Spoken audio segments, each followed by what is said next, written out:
6:23, 48 degrees on this Thursday morning. Alaska and beyond. His dramatic landscape paintings, which often feature Denali, hang in museums around the world. In this week's Storytime with Aunt Phil, author Laurel Downing Bill gives us a history lesson on one of Alaska's first great professionally trained artists who passed away 76 years ago this week.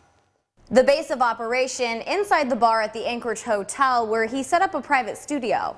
But as Laurel tells us, like many of Alaska's trailblazers, the story of Sydney Mortimer Laurence really begins with the search for gold.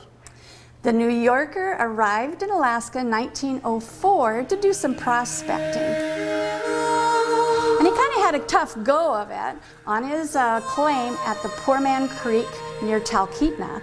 But as he prospected, he also had a very nice view when it showed itself of Denali. It sounds like he bounced around a bit before coming to Anchorage. He lived for a while in Tyonek and in Valdez and in Cordova, but he did make his way to the new town site of Anchorage in 1915. And then he went to work as a photographer in the Carroll building on 4th Avenue. And he's actually responsible for taking a lot of the photos we see today of the early town site. And apparently along with those photos, he was still doing a little bit of painting, I guess would maybe his true passion on the side. Yeah, Sydney Lawrence was one of the first formally trained artists to actually come to Alaska. And so he did start painting after he settled down a little bit. One gal kind of gives credit to herself for moving his career along. Her name was Belle Simpson, and she owned the gift shop in the Baranoff Hotel called the Nugget Shop. Somebody came in and showed her a painting that he had bought from a guy at a photo shop in Anchorage, and it was a small picture of Denali. Well, Miss Simpson was so taken with it, she got a hold of Lawrence and said, "Send me as many of your paintings as you can. I know I can sell them." And that brings us to where we are today, the Anchorage Hotel, because Lawrence used this place for his studio. That's right. He moved in, well actually he kind of traveled a little bit in Los Angeles and Seattle for a while, but he came back to Anchorage for the rest of his life to live here in 1934.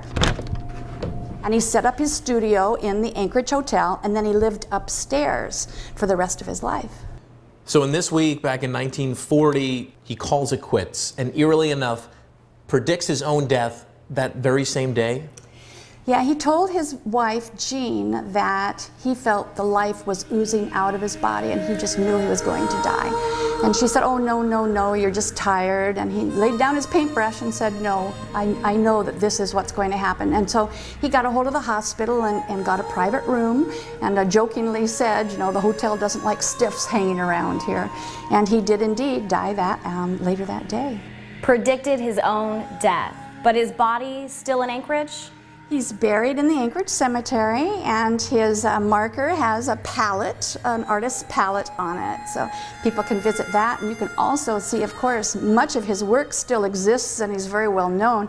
In fact, a huge painting of Denali is in the Anchorage Museum at the Rasmussen Center.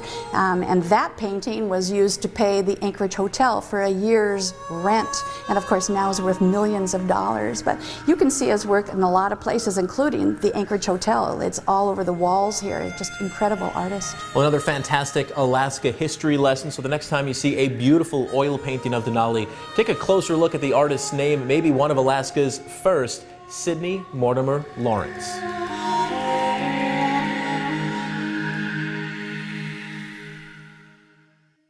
How about that? Day in the room he actually lived in and painted in. That's so cool. The Laurence suite upstairs, you know, that hotel has a history.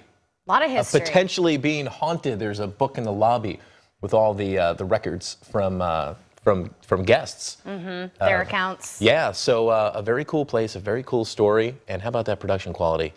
Thank you, John Thane. Well done.